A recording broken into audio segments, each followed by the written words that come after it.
Welcome home to USA Global TV and Radio, a place where dreams take flight, with authentic storytelling, diverse perspectives and meaningful conversations, where global stories unite and bridges are built beyond all borders. Discover world-class education, entertainment, hope and inspiration. Together, we're building bridges worldwide. Subscribe to our channel, USA Global TV. Download our app, USA Global TV. Be our guest or join our team. Visit usaglobaltv.com. Thanks to our founder and executive producer, Dr. Jacalyn Kerbeck. Music score by Yeffy Tang from Cloud Road Music. Voiceover artist Mike Porter. Creative direction by Paul Garcia. USA Global TV and Radio. Your home for global connection. All rights reserved. This video and its contents are the exclusive property of USA Global TV and Radio. Unauthorized use, duplication or redistribution in any form is strictly prohibited. USA Global TV and Radio proudly presents The Corner Bookstore, hosted by Red O'Loughlin.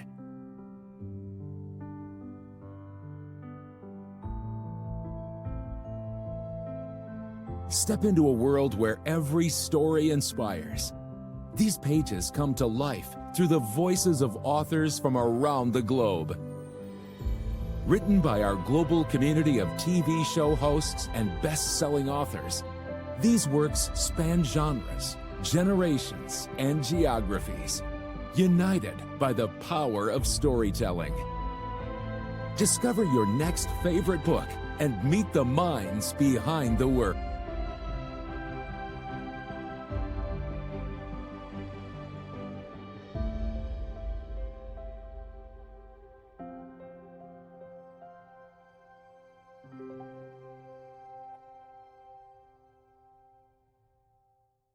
Thursdays, only on USA Global TV and Radio.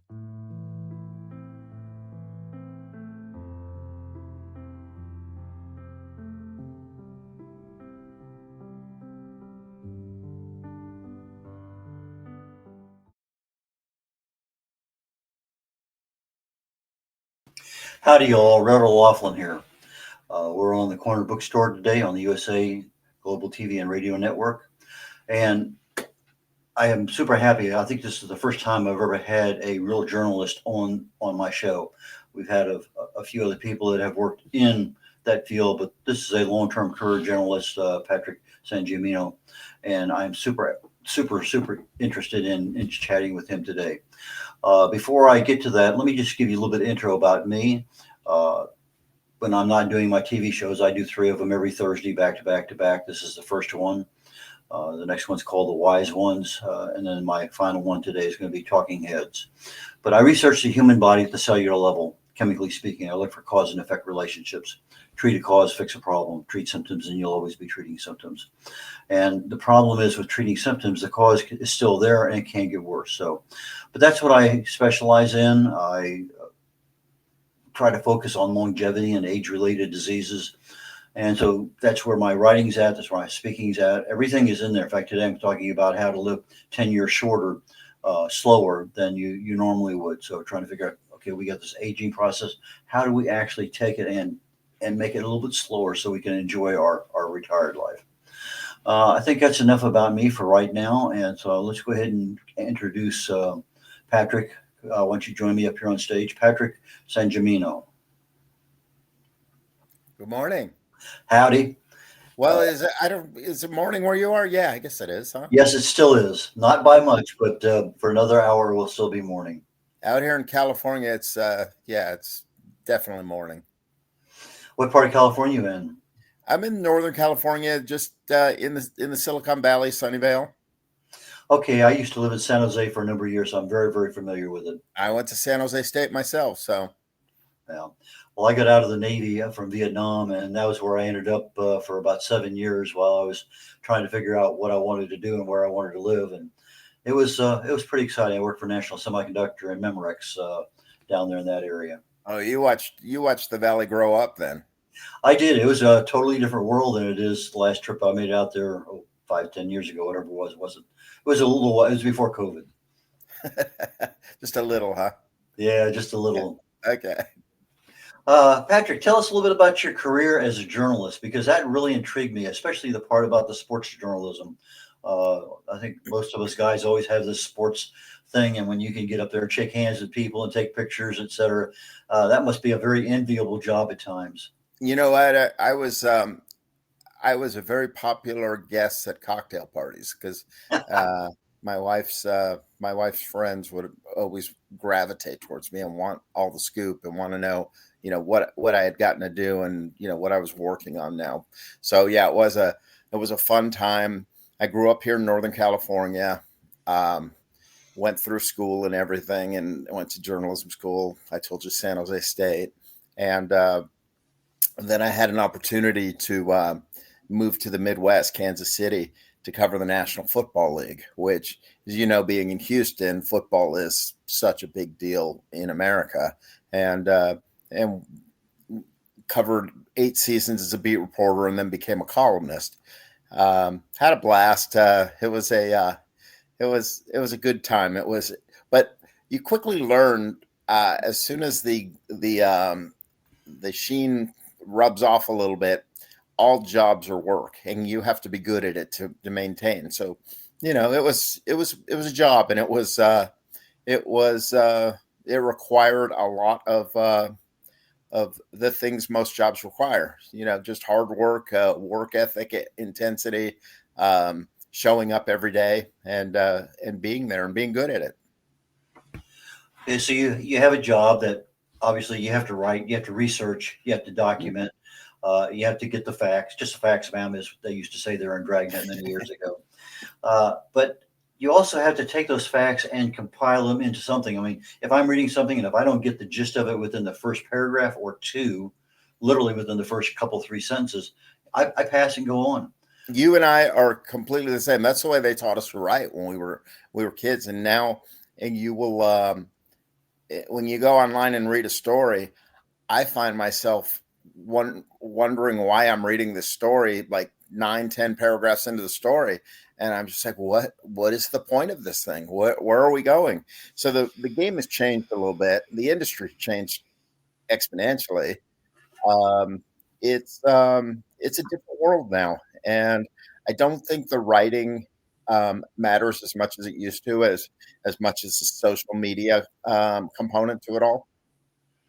Well, I think you're right, because I will generally pick, depending on which news article I'm looking at that I've read before a number of times, I'll almost automatically go to the second paragraph because the first paragraph is restating the title of the article. Yes. Why do I need to reread that? I mean, what's the facts? And then I look at it. Okay, they're telling me 3 things that are going on. Okay, I go down. I don't see 1, 2, 3. I go down to it's delaying my anticipation. Well, I have time. I got other interests. Let me just go on. I don't need to know those 3 things right now. In journalism, we have something called the nut graph.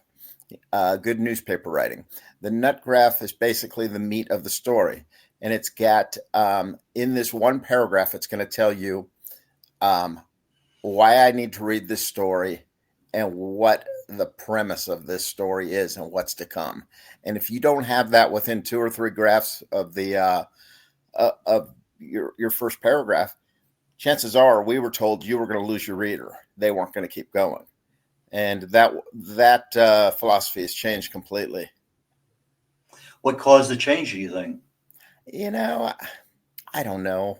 I think that I think the art of writing is taking a back seat. I sound like an old man right now. I sound like a stay off my lawn type of guy, and how things were so much better in my generation.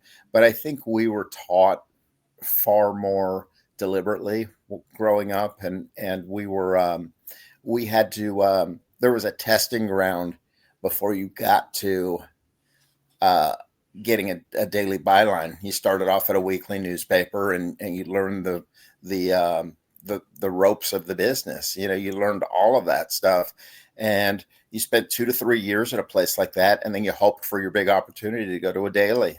And I know my last couple of years in the business, we were hiring kids straight out of college, and they weren't ready for that, for what we were doing on a daily basis. So it changed the industry completely. I think they don't we don't produce as many journalists because there's not as many media outlets, and so it's just a different world. Well, part of the issue is the headline, and that's a real skill or talent in order to catch somebody's eye, and also make it applicable to what you're actually writing. Absolutely. Because sometimes I'm led astray by that's not what the person's writing about, and so how do you develop a title or for your articles? Right, because that's going to be important as you get back into writing books. Headline writing is one of those. Generally speaking, if you write the story, you know what the story's about. So your editor writes the headline because if you've done it right, he's going to write a headline, or she's going to write a headline that fits it. You might miss the mark completely with a headline. So it usually comes down to a size component and a space component. So you leave that to editors, and we don't. When I became an editor, which was in the later stages of my career, writing headlines was definitely one of those skills. And I worked with amazing headline writers who just had this knack for turning phrases and puns and quips and all of those things that made you want to read the story. And I think those guys are just so talented, and they don't get the credit they deserve because they're so important. Well, I noticed that several years ago, when I was writing a lot of blogs, I would always go to a headline generator, and I'd tell it what it was. Okay, I don't like that one, but I would get 4 or 5, and then maybe combine 2 of them together. I wanted the interest generated, and I wanted something that was applicable to what I had, and I found those to be a whole lot better than my own ability to create a headline. Nowadays, when I want headlines, just like for the topic for my show coming up 2 from now, I'll go into AI and I say, here's what here's a brief paragraph of what I'm talking about. Give me 10 topics. Here's my audience, and boom. Then I take a look at those 10 topics and I say, okay, there's 1 or 2 there I can use. Give me another 10, or whatever I may have, or say focus more on this. And I use AI a lot for a lot of my research, but my prompts are about 2 pages long for what I do in the field that I'm working in for my research. But when I want something, here I get all this. I said, okay, based on everything that's there, give me 10 topic headlines for a presentation, for a blog, for whatever. And AI generates a lot of stuff. It's maybe not exactly what you need, but it certainly gets the juices stimulated. And absolutely, I can take this and that, and I come up with something that I'm happy with. In this new brand of journalism we're talking about, where the online part is so important now, there's something called search engine optimization, which I'm pretty sure you've heard about. You're a very smart man. And it's basically, how do you get more clicks for a story, and how will it find its way higher onto the Google page on a search? And that has changed. That has taken a lot of the creativity out of the headline writing game, because search engine optimization is just a laundry list of all the things you need in a headline. But you have the same thing as an author. We're going to get into that here very, very quickly. But you have keywords that somebody has no idea Patrick exists, but they want to know something about whatever. They put in a search, this different, and maybe your book pops up, maybe it doesn't. But that's part of that search engine when you have your author account and you're starting to put your keywords in, that you're trying to get that search engine to look in your direction a little bit more. And so that's pretty important. And we as authors need that every little bit of help we can get, because that's not our area of expertise. We can write. We may not edit very well. We certainly can't market, most of us. But the one thing that we can do is, what is our real story about, so people can find us. The funniest thing about it is, you talked about headlines and with a book, the last words I wrote in my book was the title, and I labored over it for months after the book was done. Like, what do I call this thing? And that was a challenge, because it just wasn't I wanted something that people would remember. And, that was a challenge for me. Well, I think it's a challenge for all of us because I know when I'm writing, I'll have a draft headline up there. I'll have a rough view in my mind of who I'm writing this to. If it's a bunch of senior retirees, is it a bunch of, football players, whatever it may happen to be. I write sometimes on my Navy experiences as a flyer, aviator. And so depending on who my audience is, I try to focus that is, okay, that's what I'm writing. But I don't really give it the real title until I'm done. And so that's because I don't know I don't know what the whole thing's about until I'm actually finished and it's Right. edited. And okay, now I can come in there. I know what I want to present to the audience and my readers anyway. But let's get into you. How you wrote a book here called Dogs Chase Cars. Yes, and that was the last thing I wrote. I told you in the whole book. So that That title, was those about 3 words. 7 months ago, something like that, very recent. It was published in March. The project began the idea for the project came about 7 years ago. And if you'll indulge me, the newspaper industry, as we've been talking about, has been contracting over the years, and it's become just there are fewer newspapers, and as a result, fewer journalists. And I watched a few really good friends of mine, really good journalists and salted the other people, just get swept up in mass layoffs. And I was thinking, wow, if this could happen to them, it could happen to me too. And it got me thinking about a book project about that. What would I do if this happened to me? And so I about 7 or 8 years ago, I just took down some notes, and then kind of life gets in the way, and my notes got put on the back burner, and I had a health scare a couple of years ago. I had 9 weeks off of work, and I wanted to be really productive in those 9 weeks, and I picked up the book again for the first time, and wrote for about 2 or 3 hours a day, and the end of 9 weeks, I had a book. I had a first draft, I should say. But that was the impetus for the book began 7 or 8 years ago. It was written 2 years ago. And then the real work began, as you know. That second draft is so much harder. Okay, so you chose to go into the fiction genre as Yes. opposed to nonfiction, talk about how to improve your journalism skills or what. I mean, there's a lot of things you probably could have done. You probably could have done a half a dozen books on various sports teams that you've seen over time. Right. And there's just a lot of things with your background and connections, I'm sure you'd have a lot of opportunities. But why did you choose this particular field? I mean, I realize it has a little bit to do with journalism too, but tell us why that concept captured you.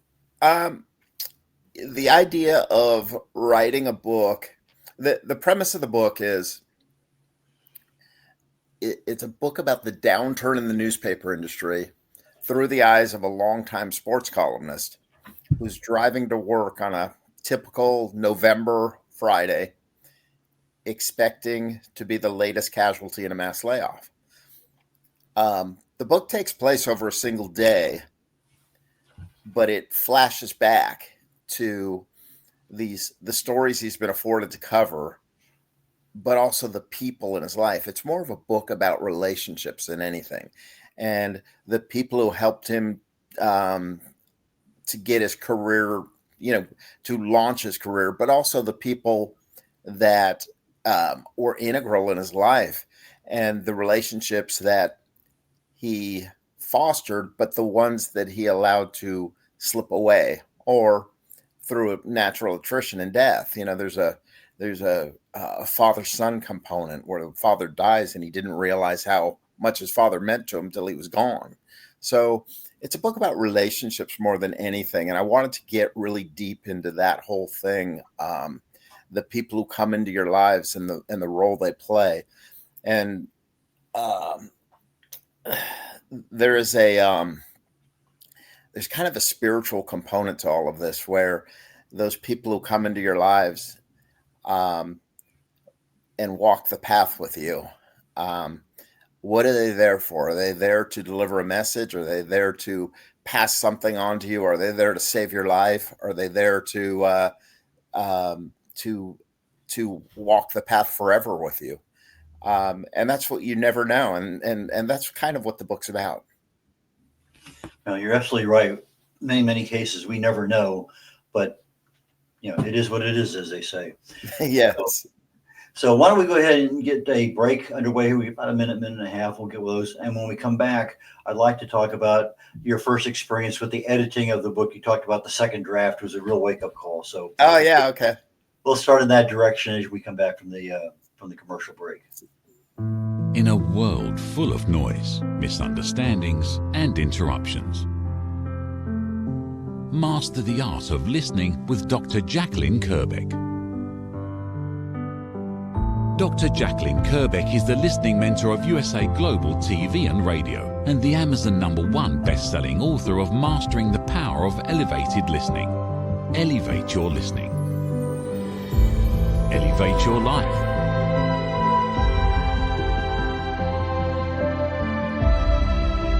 Join a global learning experience in person or via Zoom. Reserve your spot today. usaglobaltv.com/book-your-session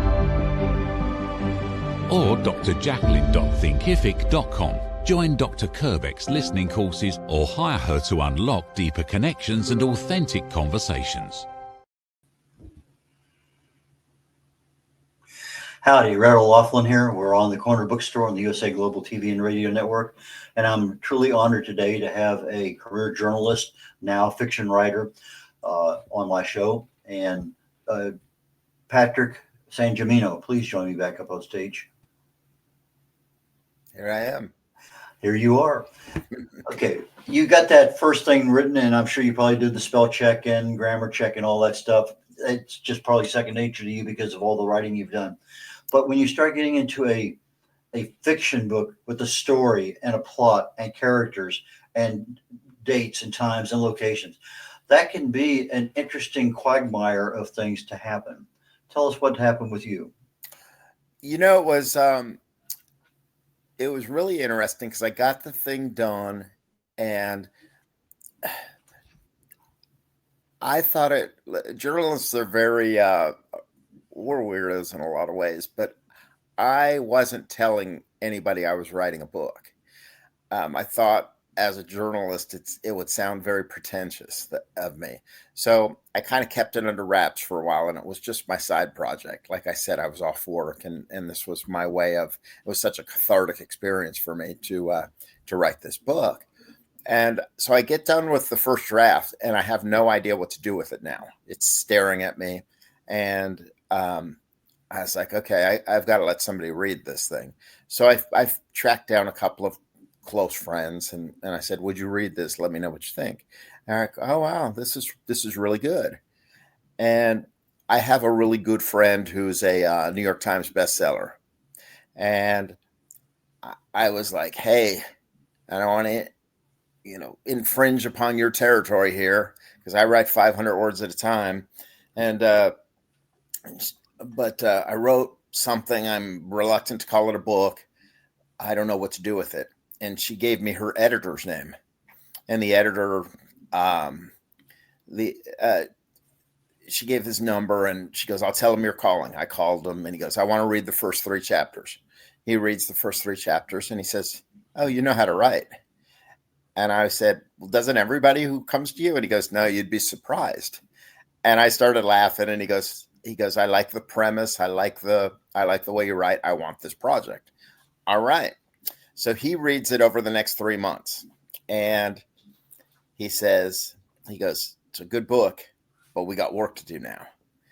And I was thinking, we're done now. It's, I thought he was going to polish it and we were going to be ready to publish at that point. What I came to find is that it's kind of like a puzzle where that's out of place. Right now, it's looking very much like a Picasso, where the eye might be down here and the mouth might be up here. We've got to revamp some things and write some new transitions, and that took 2 or 3 months to do, and it was a laborious process in so many ways. So it was challenging, it was fun, and it was frustrating all at the same time. Does that make sense? Oh, it makes so much sense. It's I think all of us go through that. And then Hmm. when you get a nearly finished package, if you're not working with a publisher someplace, now you got to have a cover created for it, as you talked about earlier, the title of the book.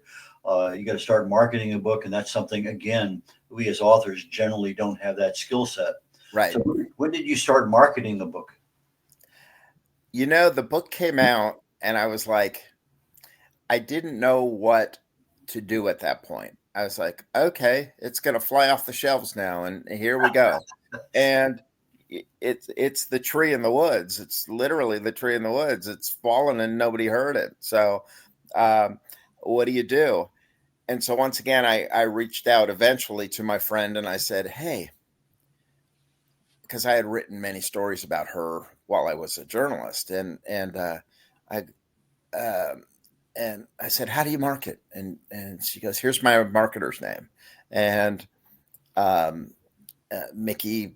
I called Mickey, and I'd worked with Mickey from the journalistic side, and he goes, yeah, I'm interested, and we I became a client of Creative Edge about 5-6 months ago, and having fun with it. I'm getting out there and talking. Right now, we're going through the audiobook process of the whole thing, where I'm actually editing the verbal the reading of my column. I had to choose, or the book, where I had to choose the voice I wanted, the person I wanted to read it, and now we're going through the all the chapters and making sure the words are pronounced correctly and everything, and that's been fun. And listening to your words in as they come off the page, or if they're being voiced, is a very interesting experience. Have you been through this?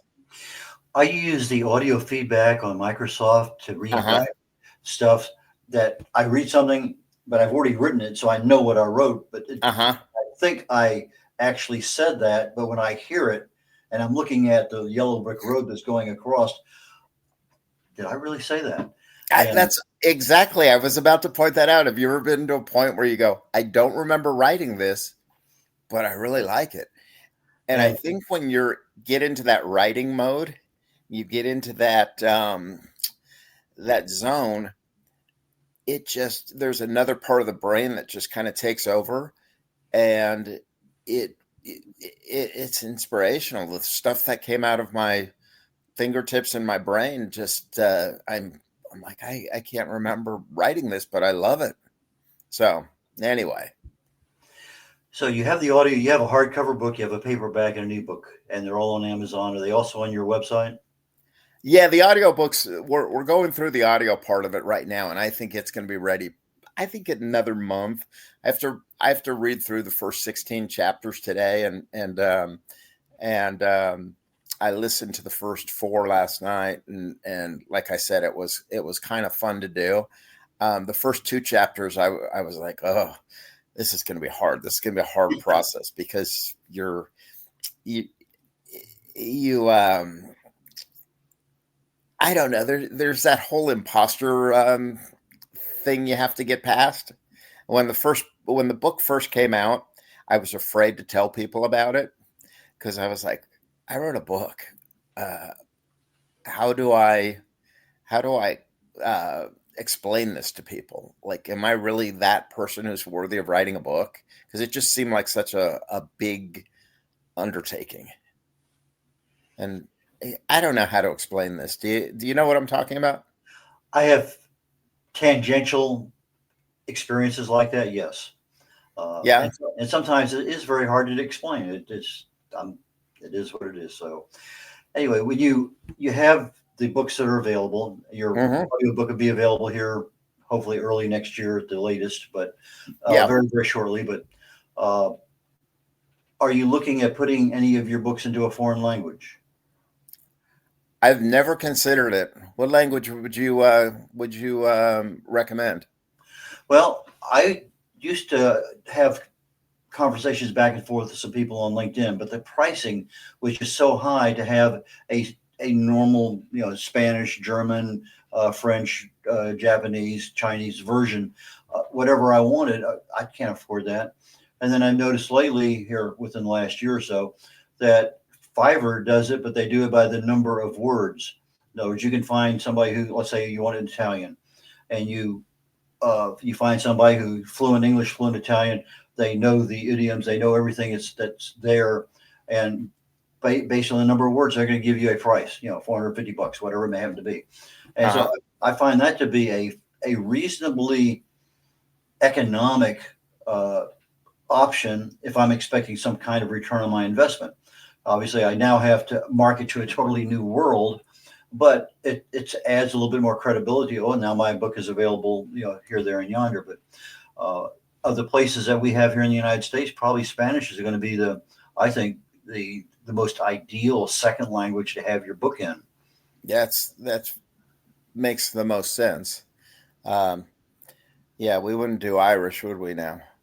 Well, there's nothing wrong with the Gaelic and although I think the Irish accent would be kind of fun to listen to for a while. I would definitely recommend against Klingon, though. Yeah, that makes sense.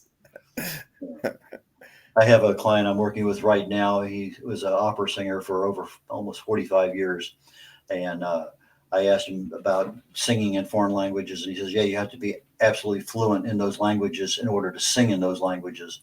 And so we kind of had a little banter going back and forth. I says, have you ever heard of Klingon opera? And he just burst out laughing because we were talking about how sounds work. And there's a IPA database, every sound in there. And I said, well, is Klingon in there too?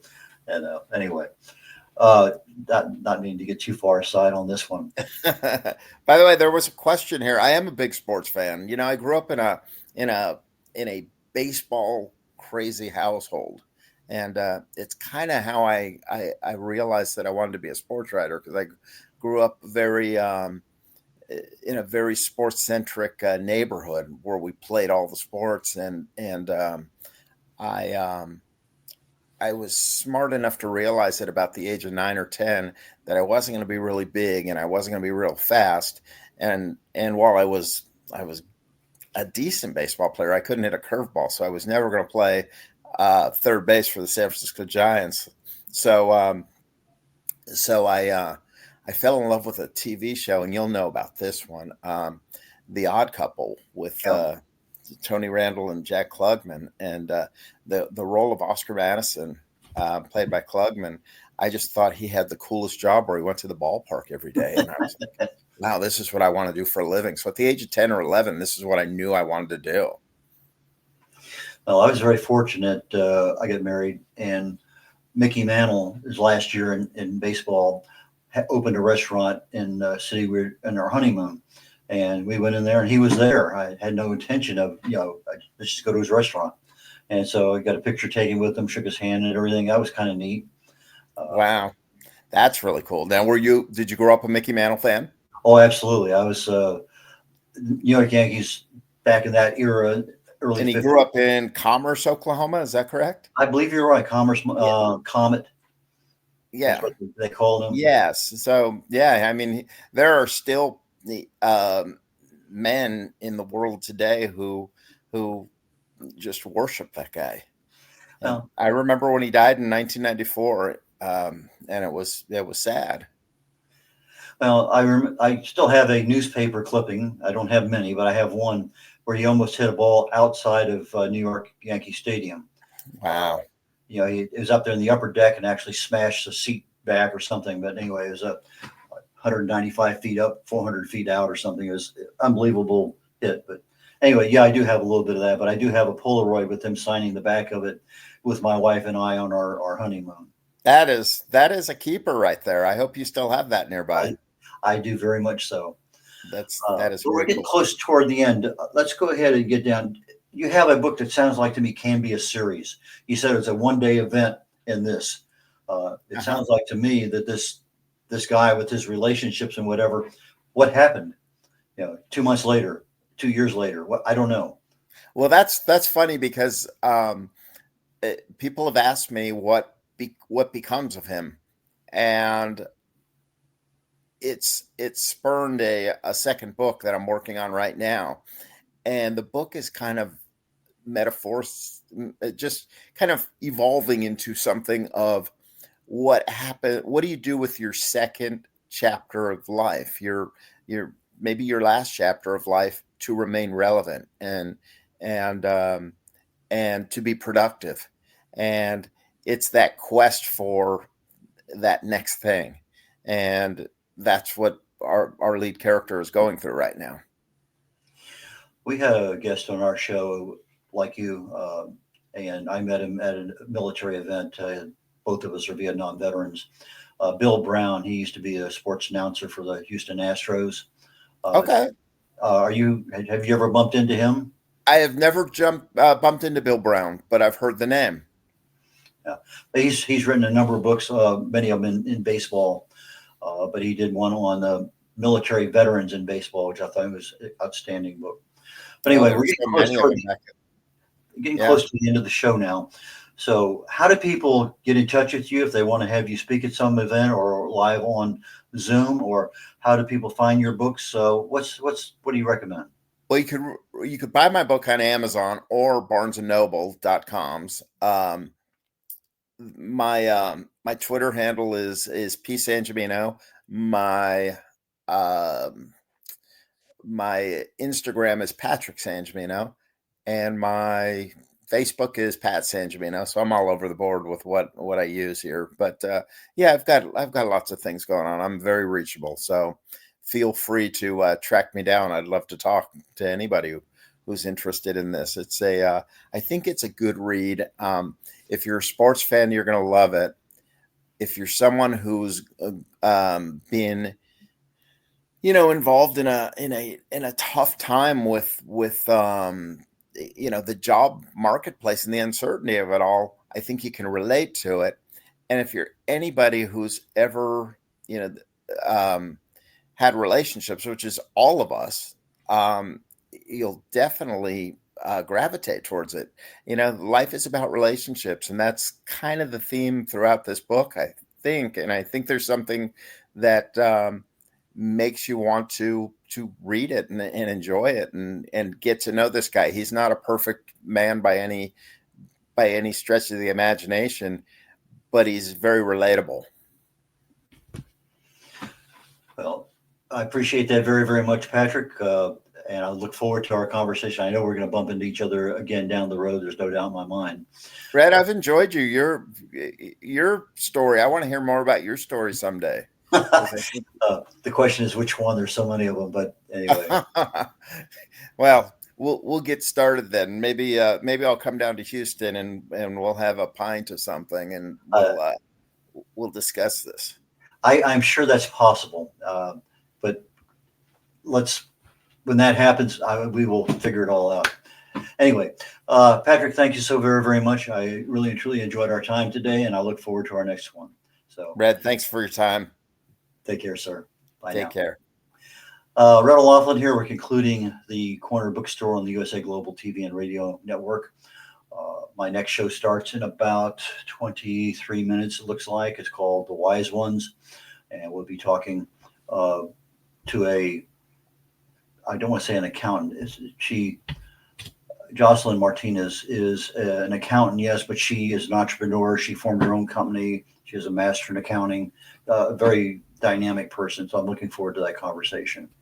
For myself, my topic on Talking Heads today is about how do you slow the next 10 years of your life? Slow it down where you're healthier, you're more vibrant, you can do more things. So that's the focus that I have. And it's a show about 40 minutes, rough order of magnitude. And what else do I have? I think I am running out of thoughts for the moment. So Red O'Laughlin signing off here on the Corner Bookstore today. And I look forward to seeing you all next week. Bye now. Ever dreamed of hosting your own TV show, sharing your story with a global audience? Now's your chance to shine. At USA Global TV and Radio, we make it easy for you to create, host, and broadcast your very own TV show. Whether you're a storyteller, entrepreneur, or industry expert, we help you bring your vision to life. With our exclusive interview, live streaming, and podcasting training, you'll gain the skills and confidence to captivate your audience. Our global platform ensures your voice is heard worldwide. Join our community of creators who are already making an impact, one show at a time. Step into the spotlight. Host your own TV show on USA Global TV and Radio. Book your discovery call today at usaglobaltv.com. Copyright 2025 USA Global TV and Radio. All rights reserved. Terms and conditions apply. To learn more, visit usaglobaltv.com. Nestled in the heart of the Blue Ridge Mountains, the Horseshoe Farm has always been more than a destination. It's a living, breathing reflection of community, connection, and transformation. Once a humble family farmstead, it has evolved over the years to become a sanctuary for travelers, seekers, families, and friends alike. Originally reimagined by the Turchin family as an Airbnb property, the farm began its journey into hospitality with simple roots, welcoming guests to experience the beauty and peace of the sacred land. As word spread and the vision deepened, the property organically blossomed into a boutique resort, rooted in the values of slow living, intentional experiences, and the magic of gathering. Today, the Horseshoe Farm is a 90-acre experiential retreat that merges hospitality, wellness, and culinary excellence. It is home to the Stable Spa, the Silo Cookhouse, distinctive lodging options, and a curated calendar of events that nourish mind, body, and spirit. Our guest experience is designed to be both grounding and expansive, where the comforts of luxury meet with the simplicity of nature. At its core, the Horseshoe Farm is about transformation of land, of self, and of community. We are proud of where we've come from. We are confident in who we are today and excited for the road ahead. Hello, I'm Dr. Jacalyn Kerbeck, also known as the Listening Mentor and President and Founder of USA Global TV and Radio. I had the opportunity, the pleasure of attending a retreat at the Horseshoe Farm just recently. I was so impressed with all of the opportunities that were presented to me in this glorious setting, as well as the highest level of customer service, that I've decided to put together a retreat at the Horseshoe Farm in Hendersonville, North Carolina, United States of America, June 3rd through the 6th, 2026. You can expect to have a beautiful time of relaxation combined with learning, community, collaboration. Do consider joining me in this wonderful opportunity to reconnect with yourself, with others, and with nature. For more information, email me at drjacalyn@usaglobaltv.com.